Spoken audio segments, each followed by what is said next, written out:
Hi friends, welcome to Miracle Makers PSC. നമ്മൾ ഇന്ന് SCRT സീരീസുമായിട്ടാണ് വന്നിട്ടുള്ളത്. ഇന്ന് നമ്മൾ എടുക്കുന്നത് 5th സ്റ്റാൻഡേർഡിലെ സോഷ്യൽ സയൻസിൻ്റെ 2 ചാപ്റ്റേഴ്സാണ്. ഈ 2 ചാപ്റ്റേഴ്സും അത്രയധികം ഇമ്പോർട്ടൻ്റ് ആയിട്ടുള്ളതാണ്. അപ്പോൾ നമുക്ക് ഒരു പോയിൻറ്റ്സ് പോലും വിട്ട് കളയാനോ സ്കിപ്പ് ചെയ്യാനോ പറ്റത്തില്ല. നിങ്ങൾ ആദ്യം തൊട്ട് അവസാനം വരെ വളരെ ശ്രദ്ധയോടെ ക്ലാസ് കേൾക്കണം. ചാനൽ ഇഷ്ടപ്പെടുന്നുണ്ടെങ്കിൽ സബ്സ്ക്രൈബ് ചെയ്യാനും ഷെയർ ചെയ്യാനും, അതുപോലെ നിങ്ങൾക്ക് എന്തെങ്കിലും അഭിപ്രായങ്ങളോ ക്ലാസ്സിനെ പറ്റി ഇതിപ്പോൾ നിങ്ങൾക്ക് ഇഷ്ടപ്പെട്ടെങ്കിലും ഇഷ്ടപ്പെട്ടില്ലെങ്കിലും നിങ്ങൾ കമൻറ്റ് ചെയ്യാനും മറക്കരുത്. അപ്പോൾ നമുക്ക് ഇന്നത്തെ വീഡിയോയിലേക്ക് കിടക്കാം. ഫസ്റ്റ് എടുക്കുന്നത് സോഷ്യൽ സയൻസിൻ്റെ 5th സ്റ്റാൻഡേർഡ് 9th ചാപ്റ്റർ ജനങ്ങൾ ജനങ്ങൾക്ക് വേണ്ടി. ജനങ്ങൾ ജനങ്ങൾക്ക് വേണ്ടി. വാർഡ് തലത്തിലുള്ള വികസന പ്രവർത്തനങ്ങൾ തീരുമാനിക്കാനുള്ള വേദിയാണ് ഗ്രാമസഭ. നഗരങ്ങളിൽ ഇതിനെ വാർഡ് സഭ എന്ന് പറയുന്നു. വാർഡ് തലത്തിലുള്ള വികസന പ്രവർത്തനങ്ങൾ തീരുമാനിക്കാനുള്ള വേദിയാണ് ഗ്രാമസഭ. നഗരങ്ങളിൽ ഇതിനെ വാർഡ് സഭ എന്ന് പറയുന്നു. വാർഡിലെ എല്ലാ വോട്ടർമാർക്കും ഗ്രാമസഭയിൽ അല്ലെങ്കിൽ വാർഡിലെ സഭയിൽ പങ്കെടുക്കാം. വാർഡിൽ നടപ്പാക്കേണ്ട വികസന പ്രവർത്തനങ്ങൾ സംബന്ധിച്ച് ജനങ്ങൾ ഗ്രാമസഭയിൽ കൂട്ടായി ചർച്ച ചെയ്ത് തീരുമാനങ്ങൾ എടുക്കുന്നു. വാർഡിൽ നടപ്പാക്കേണ്ട വികസന പ്രവർത്തനങ്ങൾ സംബന്ധിച്ച് ജനങ്ങൾ ഗ്രാമസഭയിൽ കൂട്ടായി ചർച്ച ചെയ്ത് തീരുമാനങ്ങൾ എടുക്കുന്നു. ഇത്തരം പ്രവർത്തനങ്ങൾക്ക് നേതൃത്വം കൊടുക്കുന്നത് ആ വാർഡിൽ നിന്നും ജനങ്ങൾ തിരഞ്ഞെടുക്കുന്ന ജനപ്രതിനിധിയാണ്. ഈ ജനപ്രതിനിധി ഗ്രാമങ്ങളിൽ വാർഡ് മെമ്പർ എന്നും നഗരങ്ങളിൽ കൗൺസിലർ എന്നും അറിയപ്പെടുന്നു. അപ്പോൾ വളരെ ഇമ്പോർട്ടൻ്റ് ആയിട്ടുള്ള ഒരു പോയിൻ്റാണ് ഇപ്പോൾ പറഞ്ഞത്. നമ്മൾ ഗ്രാമസഭ മിക്ക ക്വസ്റ്റ്യൻ പേപ്പറിൽ ചോദിക്കുന്നതാണ്. അതുപോലെ സ്റ്റേറ്റ്മെൻറ്റ് ടൈപ്പ് ഓഫ് ക്വസ്റ്റ്യൻ ചോദിക്കാൻ പറ്റിയൊരു പോർഷൻ കൂടിയാണ്. അപ്പോൾ ശ്രദ്ധിച്ച് കേൾക്കണം. അപ്പം വാർഡ് തലത്തിലുള്ള വികസന പ്രവർത്തനങ്ങൾ തീരുമാനിക്കാനുള്ള വേദിയാണ് ഗ്രാമസഭ. നഗരങ്ങളിൽ ഇതിനെ വാർഡ് സഭ എന്ന് പറയുന്നു. വാർഡിലെ എല്ലാ വോട്ടർമാർക്കും ഗ്രാമസഭയിൽ അല്ലെങ്കിൽ വാർഡ് സഭയിൽ പങ്കെടുക്കാം.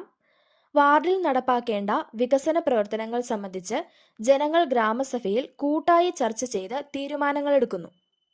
ഇത്തരം പ്രവർത്തനങ്ങൾക്ക് നേതൃത്വം കൊടുക്കുന്നത് ആ വാർഡിൽ നിന്നും ജനങ്ങൾ തിരഞ്ഞെടുക്കുന്ന ജനപ്രതിനിധിയാണ്. ഈ ജനപ്രതിനിധി ഗ്രാമങ്ങളിൽ വാർഡ് മെമ്പർ എന്നും നഗരങ്ങളിൽ കൗൺസിലർ എന്നും അറിയപ്പെടുന്നു. ഗ്രാമസഭയിൽ ജനങ്ങൾക്ക് നേരിട്ട് പങ്കാളികളാകാനും തീരുമാനങ്ങൾ എടുക്കുവാനും കഴിയുന്നു.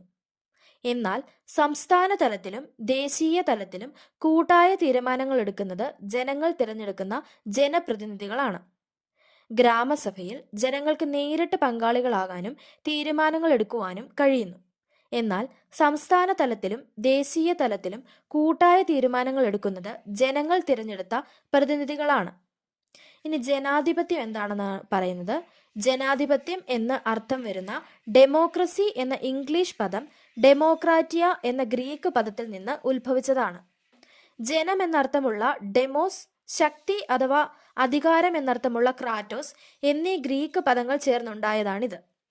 ജനാധിപത്യം എന്നർത്ഥം വരുന്ന ഡെമോക്രസി എന്ന ഇംഗ്ലീഷ് പദം ഡെമോക്രാറ്റിയ എന്ന ഗ്രീക്ക് പദത്തിൽ നിന്ന് ഉത്ഭവിച്ചതാണ്. ജനം എന്നർത്ഥമുള്ള ഡെമോസ് ശക്തി അഥവാ അധികാരം എന്നർത്ഥമുള്ള ക്രാറ്റോസ് എന്നീ ഗ്രീക്ക് പദങ്ങൾ ചേർന്നുണ്ടായതാണിത്. ജനങ്ങൾ നേരിട്ടോ ജനങ്ങളാൽ തിരഞ്ഞെടുക്കപ്പെട്ട പ്രതിനിധികളോ ജനങ്ങൾക്ക് വേണ്ടി ഭരണം നടത്തുന്ന പ്രക്രിയയാണ് ജനാധിപത്യം. അപ്പൊ ജനാധിപത്യം എന്നാൽ എന്താ?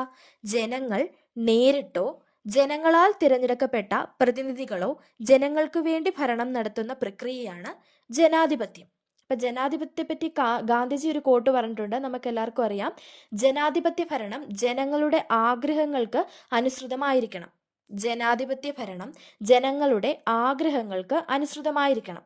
ഇതാരുടെ വാക്കുകളായിരുന്നു? ഗാന്ധിജിയുടെ. അതുപോലെ എബ്രഹാം ലിങ്കണും പറഞ്ഞിട്ടുണ്ട്, ജനങ്ങൾക്ക് വേണ്ടി ജനങ്ങളാൽ നടത്തുന്ന ജനങ്ങളുടെ ഭരണമാണ് ജനാധിപത്യം. നമുക്ക് മാറിപ്പോകരുത്. ഇങ്ങനെയൊക്കെ ചോദിക്കുന്ന ഇപ്പോൾ ജനാധിപത്യം ജനങ്ങൾ എന്നൊക്കെ കാണുമ്പം ഗാന്ധിജി ആണോ നമുക്ക് ഡൗട്ട് തോന്നും. അപ്പോൾ ഈ കോട്ട് ശ്രദ്ധിച്ച് കേട്ടോണം. ജനങ്ങൾക്ക് വേണ്ടി ജനങ്ങളാൽ നടത്തുന്ന ജനങ്ങളുടെ ഭരണമാണ് ജനാധിപത്യം എന്ന് പറഞ്ഞത് എബ്രഹാം ലിങ്കൺ. അതേസമയം ജനാധിപത്യ ഭരണം ജനങ്ങളുടെ ആഗ്രഹങ്ങൾക്ക് അനുസൃതമായിരിക്കണം എന്ന് പറഞ്ഞതോ ഗാന്ധിജി. ലോക ചരിത്രത്തിലെ തന്നെ വിഖ്യാതമായ പ്രസംഗങ്ങളിലൊന്നാണ് ജനാധിപത്യത്തെ നിർവചിച്ചുകൊണ്ടുള്ള എബ്രഹാം ലിങ്കന്റെ ഗെറ്റിസ്ബർഗ് പ്രസംഗം. എന്താണ് ഗെറ്റിസ്ബർഗ് പ്രസംഗം?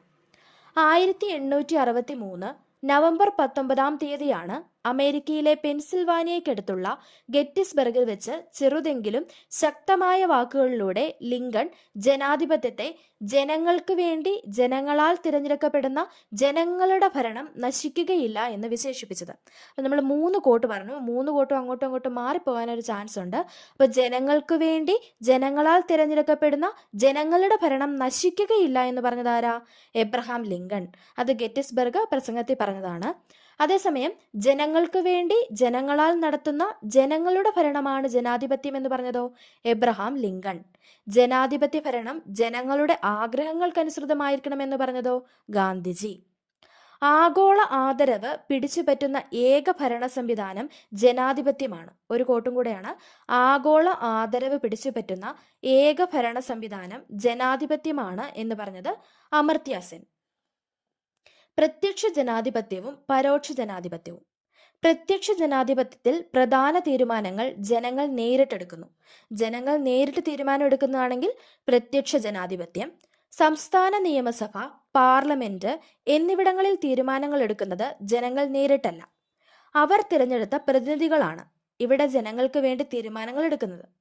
ഇത്തരം പ്രാതിനിധ്യ ജനാധിപത്യത്തെ പരോക്ഷ ജനാധിപത്യം എന്ന് പറയുന്നു. ഒരു പ്രാതിനിധ്യ ജനാധിപത്യ വ്യവസ്ഥയാണെങ്കിൽ എന്താ അതിനെ പറയുന്നേ? പരോക്ഷ ജനാധിപത്യം. അതേസമയം പ്രത്യക്ഷ ജനാധിപത്യത്തിലാണെങ്കിലോ പ്രധാന തീരുമാനങ്ങളെല്ലാം എടുക്കുന്നത് ജനങ്ങൾ തന്നെ ആയിരിക്കും. പ്രാദേശിക തലം മുതൽ പാർലമെന്റ് വരെ തങ്ങളെ ഭരിക്കേണ്ട പ്രതിനിധികളെ തിരഞ്ഞെടുക്കുന്നത് ജനങ്ങളാണ്. സാർവത്രിക പ്രായപൂർത്തി വോട്ടവകാശത്തിന്റെ അടിസ്ഥാനത്തിലാണ് തിരഞ്ഞെടുപ്പ് നടത്തുന്നത്. 18 വയസ്സ് പൂർത്തിയായ എല്ലാ ഇന്ത്യൻ പൗരന്മാർക്കും വോട്ടവകാശം ഉണ്ട്. പ്രാദേശിക ഭരണകൂടങ്ങളിലേക്കും നിയമസഭകളിലേക്കും ലോക്സഭയിലേക്കുമുള്ള പ്രതിനിധികളെ ജനങ്ങൾ വോട്ട് ചെയ്താണ് തിരഞ്ഞെടുക്കുന്നത്. തിരഞ്ഞെടുപ്പ് ജനാധിപത്യത്തിൻ്റെ അടിസ്ഥാന സവിശേഷതകളിൽ ഒന്നാണ്. ഈ പോയിന്റ്സ് ഒക്കെ നമ്മൾ വായിക്കാൻ കാരണം സ്റ്റേറ്റ്മെൻറ്റ് ടൈപ്പ് ഓഫ് ക്വസ്റ്റ്യൻസ് ഇതേ ലൈൻസ് എടുത്തിട്ട് ചോദിക്കാവുന്നതേ ഉള്ളൂ. അപ്പോൾ ഒന്നുകൂടെ നോക്കാം. പ്രാദേശിക തലം മുതൽ പാർലമെൻറ്റ് വരെ തങ്ങളെ ഭരിക്കേണ്ട പ്രതിനിധികളെ തിരഞ്ഞെടുക്കുന്നത് ജനങ്ങളാണ്. സാർവത്രിക പ്രായപൂർത്തി വോട്ടവകാശത്തിൻ്റെ അടിസ്ഥാനത്തിലാണ് തിരഞ്ഞെടുപ്പ് നടത്തുന്നത്. 18 വയസ്സ് പൂർത്തിയായ എല്ലാ ഇന്ത്യൻ പൗരന്മാർക്കും വോട്ടവകാശം ഉണ്ട്. പ്രാദേശിക ഭരണകൂടങ്ങളിലേക്കും നിയമസഭകളിലേക്കും ലോക്സഭയിലേക്കുമുള്ള പ്രതിനിധികളെ ജനങ്ങൾ വോട്ട് ചെയ്താണ് തിരഞ്ഞെടുക്കുന്നത്. തിരഞ്ഞെടുപ്പ് ജനാധിപത്യത്തിൻ്റെ അടിസ്ഥാന സവിശേഷതകളിൽ ഒന്നാണ്. അടുത്തത് ജനാധിപത്യത്തിൻ്റെ നിലനിൽപ്പിനാവശ്യമായ ഘടകങ്ങൾ. ജനാധിപത്യത്തിൻ്റെ നിലനിൽപ്പിനാവശ്യമായ ഘടകങ്ങളാണ് നിയമവാഴ്ച, അവകാശങ്ങൾ, സാമൂഹ്യ സാമ്പത്തിക നീതി, മാധ്യമങ്ങൾ, പ്രതിപക്ഷം, തിരഞ്ഞെടുപ്പ്. ഒന്നുകൂടെ നോക്കാം. ജനാധിപത്യത്തിൻ്റെ നിലനിൽപ്പിനാവശ്യമായ ഘടകങ്ങളാണ് നിയമവാഴ്ച, അവകാശങ്ങൾ, സാമൂഹ്യ സാമ്പത്തിക നീതി, മാധ്യമങ്ങൾ, പ്രതിപക്ഷം, തിരഞ്ഞെടുപ്പ്. ഇനി തിരഞ്ഞെടുപ്പിൻ്റെ ഘട്ടങ്ങളാണ്. അത് ഒരു തവണ PSC ചോദിച്ചിട്ടുണ്ട്. അപ്പോൾ അതനുസരിച്ചുള്ള ഇമ്പോർട്ടൻസ് കൊടുത്ത് നിങ്ങൾ ശ്രദ്ധിച്ച് കേട്ടിരിക്കണം. തിരഞ്ഞെടുപ്പിൻ്റെ ഘട്ടങ്ങൾ. തിരഞ്ഞെടുപ്പ് വിജ്ഞാപനം പുറപ്പെടുവിക്കൽ, നാമനിർദ്ദേശക പത്രിക സമർപ്പിക്കൽ, നാമനിർദ്ദേശക പത്രികകളുടെ സൂക്ഷ്മ പരിശോധന, നാമനിർദ്ദേശക പത്രിക പിൻവലിക്കൽ, വോട്ടെടുപ്പ്, വോട്ടെണ്ണലും ഫലപ്രഖ്യാപനവും. ഒന്നുകൂടെ പറയാം. തിരഞ്ഞെടുപ്പ് വിജ്ഞാപനം പുറപ്പെടുവിക്കൽ, നാമനിർദ്ദേശക പത്രിക സമർപ്പിക്കൽ, നാമനിർദ്ദേശക പത്രികകളുടെ സൂക്ഷ്മ പരിശോധന, നാമനിർദ്ദേശക പത്രിക പിൻവലിക്കൽ, വോട്ടെടുപ്പ്, വോട്ടെണ്ണലും ഫലപ്രഖ്യാപനവും. വ്യക്തിയുടെയും രാജ്യത്തിൻ്റെയും പുരോഗതിക്ക് വേണ്ടി രാജ്യം അനുവദിച്ചു കൊടുത്തിട്ടുള്ള സാഹചര്യങ്ങളാണ് അവകാശങ്ങൾ. സ്റ്റേറ്റ്മെൻറ്റിൽ ചോദിക്കാം.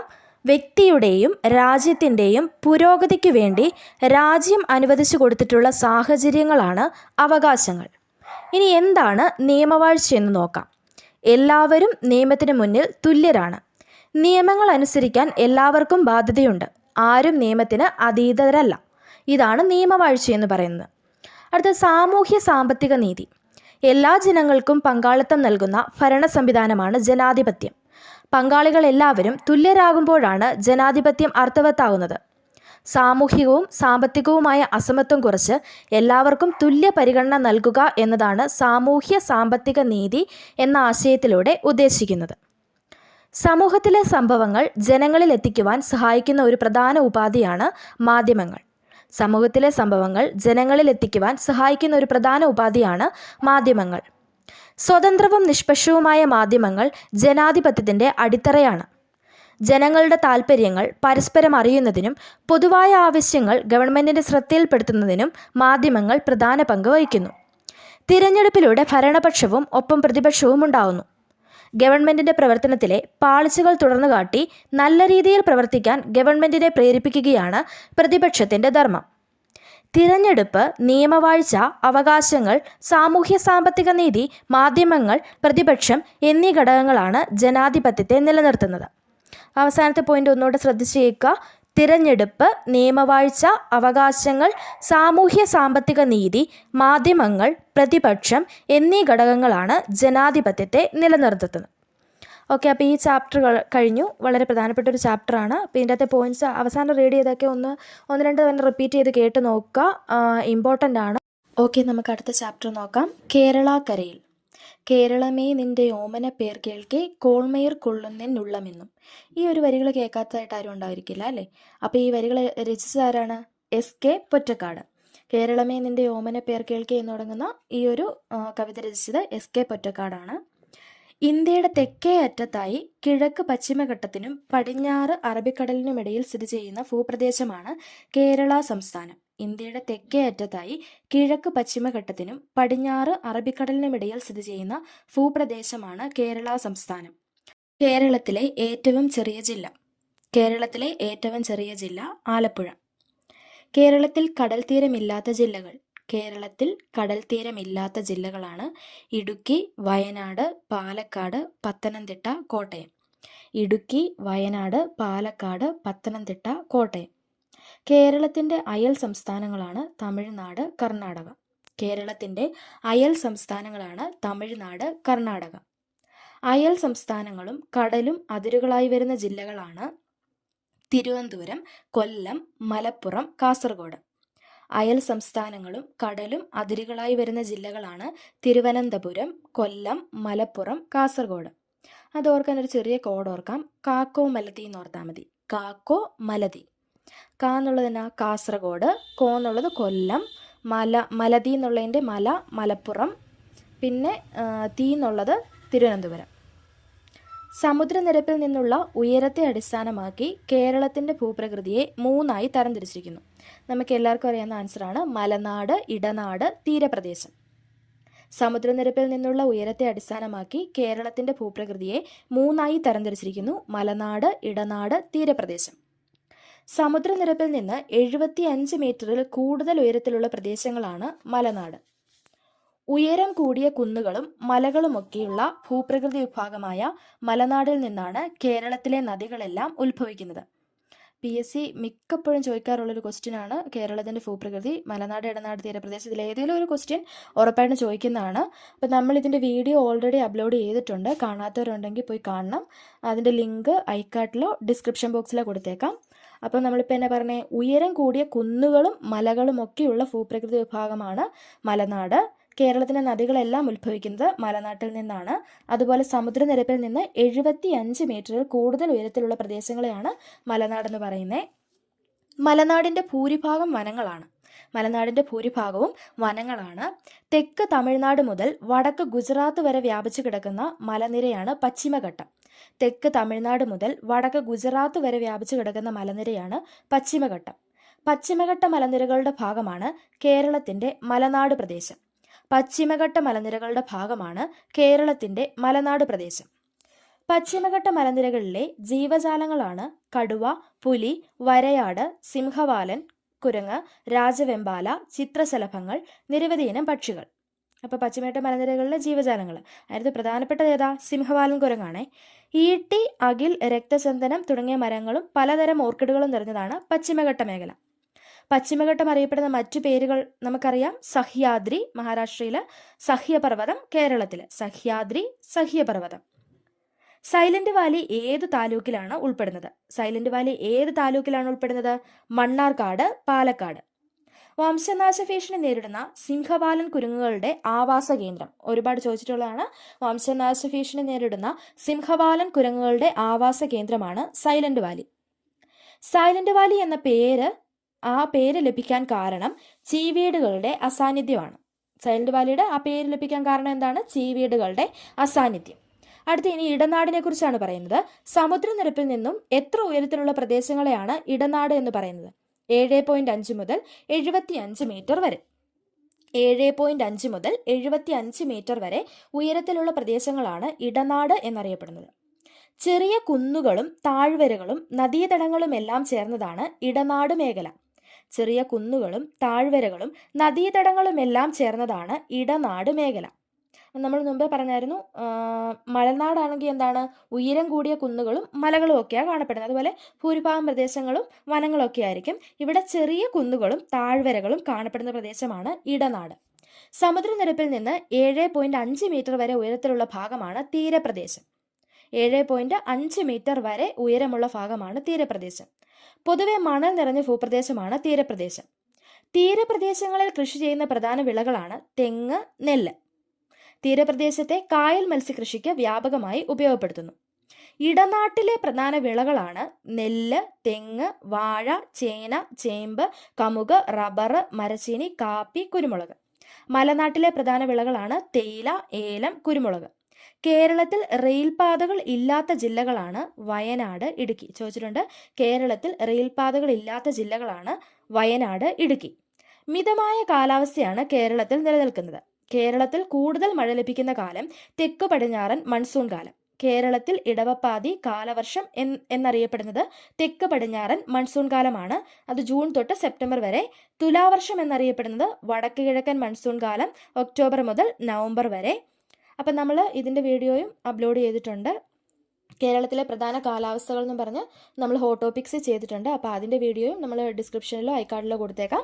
കാണാത്തവരുണ്ടെങ്കിൽ പോയി കാണണം. നമ്മളിപ്പോൾ പറഞ്ഞ ഈ കേരളത്തിൻ്റെ ഭൂപ്രകൃതി മിക്ക പരീക്ഷകളിലും ചോദിക്കുന്നതാണ്. അപ്പം നിങ്ങളത് നോട്ട് എഴുതി വെച്ച് തന്നെ പഠിക്കുക. നമ്മൾ അതിൻ്റെ വീഡിയോ സെപ്പറേറ്റ് ചെയ്തിട്ടുണ്ട്, അത് ഉറപ്പായും പോയി കാണണം. വൈകുന്നേരങ്ങളിൽ ഇടിയോടുകൂടിയ മഴ ഏത് കാലത്തിൻ്റെ പ്രത്യേകതയാണ്? വൈകുന്നേരങ്ങളിൽ ഇടിയോടുകൂടിയ മഴ ഏത് കാലത്തിൻ്റെ പ്രത്യേകതയാണ്? തുലാവർഷം. അതികഠിനമായ ചൂടോ തണുപ്പോ കേരളത്തിൽ അനുഭവപ്പെടാതിരിക്കാൻ പ്രധാന കാരണമാണ് കടലിൻ്റെ സാമീപ്യം. കേരളത്തിൽ ശൈത്യകാലം കാര്യമായി അനുഭവപ്പെടുന്നില്ല. വേനൽക്കാലം അനുഭവപ്പെടുന്ന കാലമാണ് ഫെബ്രുവരി മുതൽ മെയ് വരെ. അപ്പം നിങ്ങൾ ഈ ചാപ്റ്ററും ഇമ്പോർട്ടൻ്റ് ആണ്. കേരളത്തിൻ്റെ ഭൂപ്രകൃതിയും കേരളത്തിൻ്റെ അത്യാവശ്യം ബേസിക് ആയിട്ടുള്ള കുറേ കാര്യങ്ങളാണ് പറഞ്ഞത്. ഈ 2 ചാപ്റ്റർ നിങ്ങൾ ഒരു 2-3 തവണ ക്ലാസ് കേൾക്കുക, അപ്പോഴത്തേക്കും തരവാകും. ഇന്ന് തന്നെ നിങ്ങൾ SCRT, ഇപ്പോൾ ഓരോ ദിവസം ഇടുന്ന SCRT അന്ന് തന്നെ നിങ്ങൾ കംപ്ലീറ്റ് ചെയ്യുക. പിറ്റേ ദിവസത്തേക്ക് വെച്ചാൽ പിന്നെ അത് ബേർഡൻ ആകും. ഒരുപാട് ചാപ്റ്റേഴ്സ് ഒന്നും തരുന്നില്ല, 1, 2, 3 ചാപ്റ്റേഴ്സ് ഒരു ദിവസം വീഡിയോ ചെയ്യുന്നുള്ളൂ. അപ്പം നമ്മൾ ഇത് കണ്ടിന്യൂ ചെയ്ത് പോയാൽ ഇനി ഇത് പുറകോട്ട് വന്ന് പഠിക്കേണ്ടി വരത്തില്ല. ഇനി ഏത് പരീക്ഷയ്ക്കും, ഇപ്പോൾ 10th പ്രിലിംസിന് മാത്രമല്ല, ഏത് 10th മെയിൻസ് ആയാലും സെക്രട്ടറി അസിസ്റ്റൻ്റ്, ഇനി വരുന്ന ഏത് എക്സാമിനായാലും സെക്രട്ടേറിയറ്റ് OA അല്ലെങ്കിൽ ലാബ് അസിസ്റ്റൻ്റ്, ഏത് എക്സാമിനും നമുക്ക് SCRT വേണം. അപ്പം നിങ്ങൾ ഒരു ക്ലാസ് കേൾക്കുന്നുണ്ടെങ്കിൽ ആ ക്ലാസ് പക്കയായിട്ട് കേട്ട് തീർത്തിട്ട് അടുത്ത ക്ലാസ്സിലേക്ക് പോകാവുള്ളൂ. അപ്പോൾ അടുത്ത SCRT ക്ലാസ്സുമായിട്ട് ഉടൻ എത്തുന്നതായിരിക്കും. അതുപോലെ തന്നെ നമ്മളിപ്പോൾ ചെയ്യുന്നത് സിലബസ് മാറിയായിരുന്നല്ലോ. 5, 7, 9 ക്ലാസ്സുകളിലെ സിലബസ് ഫുള്ള് മാറിയായിരുന്നു. അപ്പം മാറിയ സിലബസ് വെച്ചിട്ട് നമ്മൾ വീഡിയോസ് ഉടനെ അപ്ലോഡ് ചെയ്യുന്നുണ്ട്. അതിനു മുമ്പ് നമ്മൾ ഈ ഓൾഡ് ആയിട്ടുള്ളത് കംപ്ലീറ്റ് ചെയ്യണം. കാരണം ഇപ്പോഴും PSC ചോദിക്കുന്നത് ഈ പുസ്തകത്തിൽ നിന്ന് തന്നെയാണ്. അപ്പോൾ നമുക്കിത് കംപ്ലീറ്റ് ചെയ്യാതെ അത് പഠിച്ചിട്ട് കാര്യമില്ല. അപ്പം നമ്മൾ അതും അപ്ലോഡ് ചെയ്യുന്നതായിരിക്കും. അപ്പം നിങ്ങൾ നമ്മൾ അപ്ലോഡ് ചെയ്യുന്ന വീഡിയോസിനൊപ്പം തന്നെ പോകണം. അടുത്ത വീഡിയോയിൽ കാണാം. താങ്ക്